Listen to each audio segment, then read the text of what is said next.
Assalamualaikum warahmatullahi wabarakatuh. Perkenalkan, nama saya Kuniah dengan NIM 1120062, jurusan Hukum Keluarga Islam kelas B. Presentasi kali ini saya akan membahas mengenai pendapat ulama tentang poin-poin rukun rodoah hubungkan dengan praktek bank ASI atau donor ASI. Apa sih itu rodoah? Pengertian rodoah menurut para ulama. Menurut Hanafiyah, rodoah adalah seorang bayi yang menghisap puting payudara seorang perempuan pada waktu tertentu. Sedangkan menurut Malikiyah, rodoah adalah masuknya susu manusia ke dalam tubuh yang berfungsi sebagai gizi. Menurut Syafi'iyah, rodoah adalah masuknya susu dari seorang perempuan ke dalam perut bayi.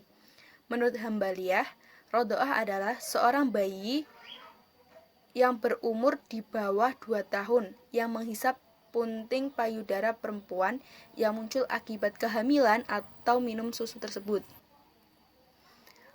Pendapat jumhur ulama menetapkan bahwa rukun rodoah itu ada 3. Yang pertama, anak yang menyusu.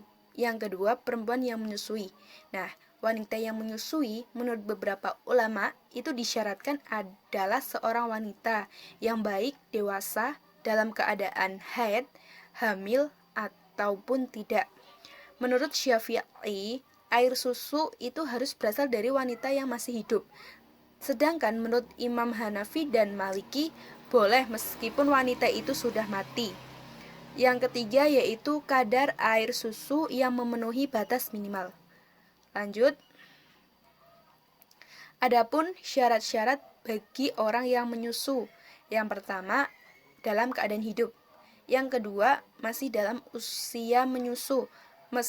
Maksudnya itu bahwa anak yang menyusu itu masih kecil atau umurnya tidak lebih dari 2 tahun. Yang ketiga, perut si penyusu.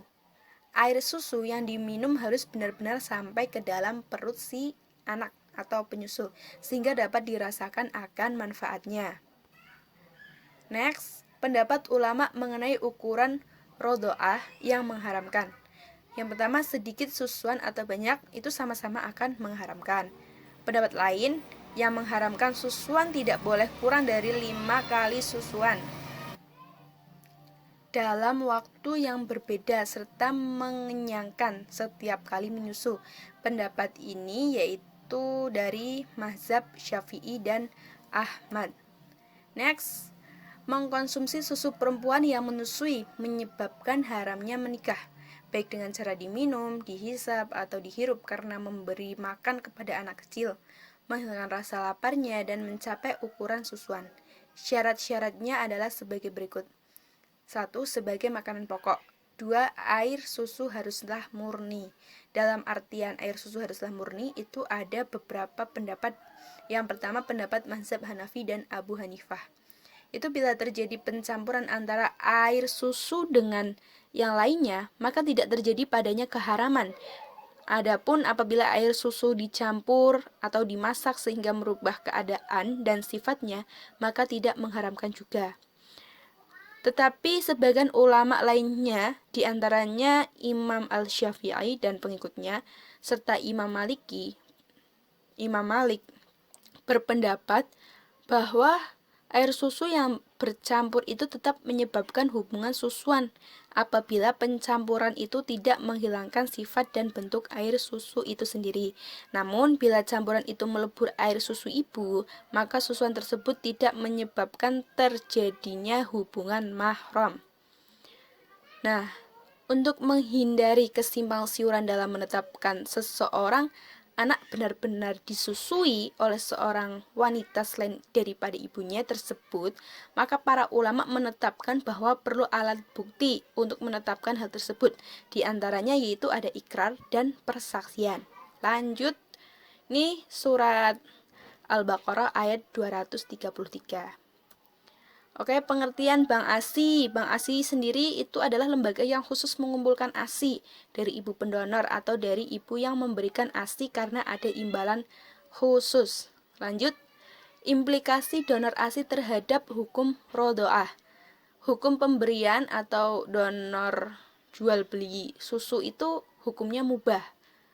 Kesimpulan tersebut didasarkan atas hukum dasar hibah dan jual beli, yaitu boleh jika proses donor ASI tidak menimbulkan kekaburan hubungan persusuan antara ibu susu dan anak susu, sehingga menimbulkan potensi terjadinya pernikahan terlarang, yaitu anak susu dengan saudara sesusuannya atau dengan kerabat ibu susu, serta didasarkan atas tidak adanya syarat dan rukun yang dilarang dalam praktek donor atau jual beli susu ibu, serta hukum ibu kandung menyusui bayinya itu boleh atau sunnah. Nah, ini ada beberapa konsekuensi hukum persusuan oleh perempuan selain ibu kandungnya. Itu yang pertama, munculnya hubungan hukum antara ibu susu dengan anak yang disusui. Yang kedua, hubungan hukum tersebut meniscayakan pengharaman nikah antara ibu susu atau anak kandung ibu susu dengan anak susuannya, dan penghalalan khalawat antara ibu susu dengan anak susu atau anak susu dengan saudara sepersusuannya. Yang ketiga, persusuan terhadap seorang bayi oleh perempuan selain ibu pun hukumnya boleh, sebagaimana tampak dari penjelasan tersebut. Apabila seorang bayi yang mengkonsumsi air susu seorang ibu yang sudah tercampur dengan para ibu lainnya, sebagaimana yang dirilis dalam lembaga donor ASI, maka tidak memberikan konsekuensi hukum persusuan karena tidak jelas status mahram di dalamnya.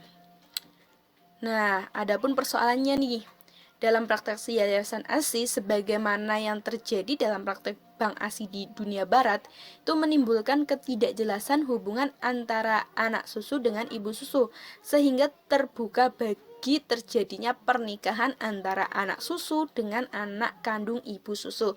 Nah, bila hal ini terjadi, maka nikahnya tidak sah karena melanggar larangan yang menyangkut akad dalam muamalah. Oke, jalan-jalan ke Surabaya tidak lupa membeli makanan. Demikian presentasi dari saya. Jika ada yang salah, mohon dimaafkan. Terima kasih. Wassalamualaikum warahmatullahi wabarakatuh.